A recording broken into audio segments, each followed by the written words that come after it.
like a risk of a leak happening is extremely rare, and you'll notice it once you open the box because it's probably going to be your radiator that leaks, if anything. No, I actually didn't even know that. Yeah, there you go. G'day, I'm Jono from Thermaltake Australia, and today I have Nick. Hey. And we're going to answer your commonly asked questions about all-in-one CPU coolers. Now, we put some feelers out on Instagram and Facebook, and we've also taken some questions from YouTube, and we're going to answer them today. Super casual video. I'm just going to answer these questions that we've gathered off my phone. And hopefully we answer a question that you may have. If we don't, feel free to drop them in the comments below, and of course we'll get back to them. But other than that, let's get started. So the first question is, do you need to fill up or replace coolant in an all-in-one cooler? No, you don't. So they come already like pre-filled from the factory. And the way they're designed, they're not designed to ever be opened. If you do, you risk getting air bubbles in there, which could make their way to the pump assembly, where they will destroy your pump, because this pump is not supposed to be run dry. It has to always be lubricated by the liquid in there. So you don't open them up, you don't refill them, you don't empty them, you don't change the coolant or anything like that. They have roughly like a 7 to 8 year lifespan in terms of until like the liquid starts evaporating through the tubes, enough to actually like start introducing a lot of air into here. But by that time, you'll probably be like upgrading your cooler anyway, so there's no reason for you to go opening them up. Yeah, exactly. I think that's the beauty, and I guess the attraction of an all-in-one cooler is the fact that it's actually super simple. I know it introduces water around electronics, and people get a little bit funny about that. But the beauty of an all-in-one is it's a closed loop system. You don't need to fill it up once you first get it to get it running. It's already in there from the factory. You don't need to top it up.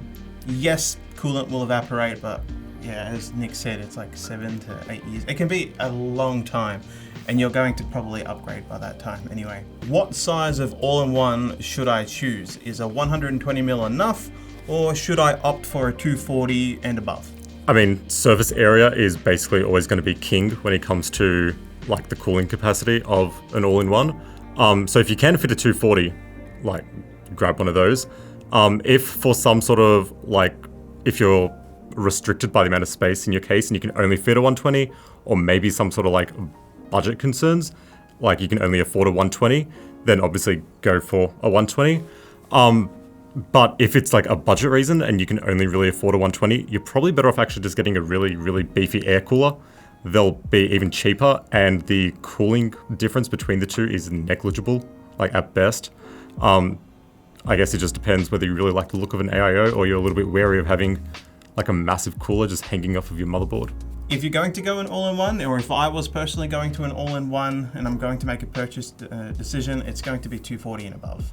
I obviously know that some cases, in some instances, like for SFX, they may require a 120 and you can't fit a tower, so you can disregard that. But for most applications, I'd go 240 or above, or I'd go a pretty decent tower cooler. Yeah. What is the correct way to mount an all-in-one cooler? And does it matter if your tubes are at the top or the bottom? All right, so in terms of tubes being at the top or bottom, I'm going to assume that they mean on the radiator. The tubes can be either at the top or the bottom.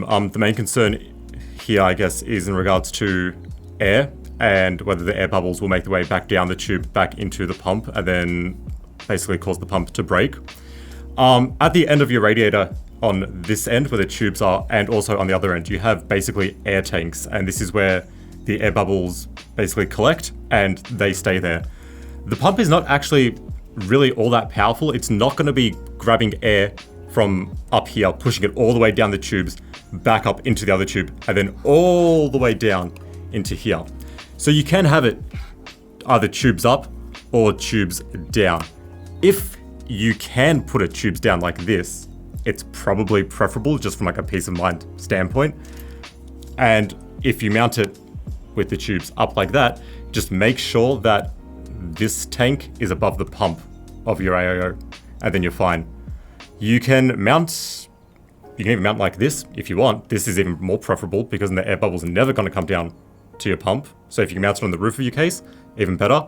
This is basically the only orientation where you should not mount an AIO. Do not have the pump above the radiator like this, because then the air will make its way into your pump and you'll break it. Yeah, pretty much. I don't have anything to add to that.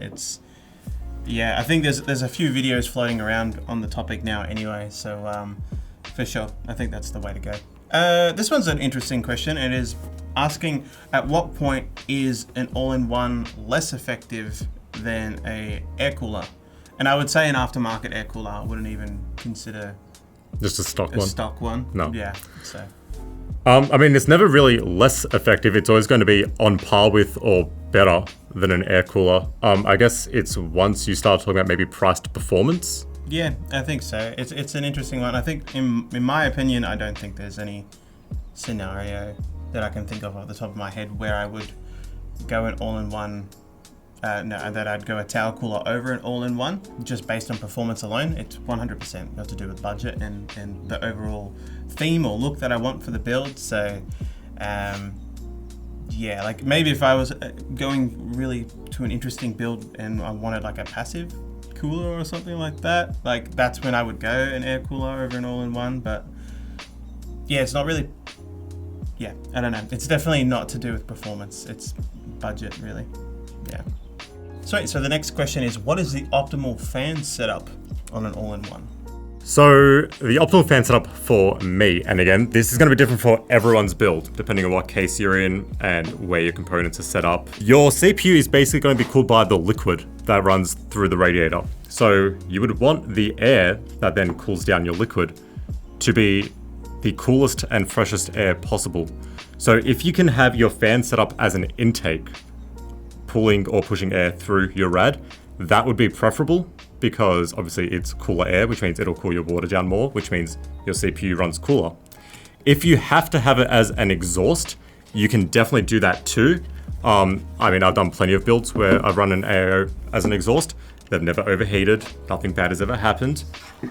It's just one of those things where, you know, if you can run it as intake, it's probably better, but it's not like a be-all end-all scenario. Your computer's not going to blow up by having your fan set up as an exhaust instead. I do think we should bring out a video at some point showing you the differences, and then that way you can make the choice for yourselves based on evidence. The last one is, do you still need to replace the thermal paste on an all-in-one cooler? So yeah, you will after time. AIOs aren't magic. They're not going to stop your thermal paste from drying out. So if you notice one day that your thermals have just gotten like significantly worse, but your setup has not changed at all, it's probably your thermal paste has reached the end of its really performance lifespan. So it's probably time to change it out. I know in my previous job where I used to be a system builder somewhere else, some of the AIOs that have the pre-applied thermal paste, when we were opening them up and installing them, the paste had actually dried out because they had been in transit from like China to the warehouse. It had taken so long. So even the pre-applied thermal paste was already dead and we had to wipe that off and apply fresh paste. So you will need to replace it.